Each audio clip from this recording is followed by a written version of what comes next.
નમસ્કાર. પરેશ ધાનાણીનો ભયંકર હોબાળો. ગુજરાત વિધાનસભાની ચૂંટણીને લઈ રાજકીય પક્ષોની હલચલ વધી ગઈ છે. ચૂંટણીની તારીખ જાહેર થવાની તૈયારી છે ત્યારે રાજકીય પક્ષોની ગતિવિધિઓ તેજ થઈ રાજકીય માહોલ જામતો નજરે ચડી જોવા મળ્યો છે. અમરેલીના કોંગ્રેસના ધારાસભ્ય અને પૂર્વ વિપક્ષ નેતા પરેશ ધાનાણીએ ભારતીય જનતા પાર્ટી પર આકરા પ્રહારો કર્યા હતા. તેમણે જણાવ્યું હતું કે નરેન્દ્રભાઈ આવ્યા ત્યારે ગુજરાતમાં ભાજપની 123 સીટો આવી હતી, જેમાં બાદમાં ઉત્તરોત્તર ઘટાડો થઈ ગયો. ભાજપની 119 સીટો થઈ. આ વખતે મને સંપૂર્ણ વિશ્વાસ છે કે ગુજરાતના ગરીબ, ગામડું અને મધ્યમ વર્ગીય પરિવારો મુદ્દાઓ આંતર આધારિત મતદાન કરવાના છે.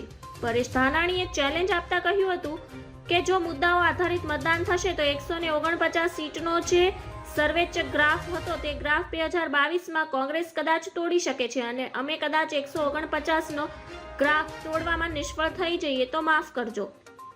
સાહેબ, આ વખતે ગુજરાતના તમામ વર્ગના લોકોએ સંકલ્પ કર્યો છે કે કમળને કચડી નાખવું છે. આ વખતે આ ભાજપવાળાની 32 સીટો આવે તો પણ સારું છે. ધન્યવાદ. જય હિન્દ.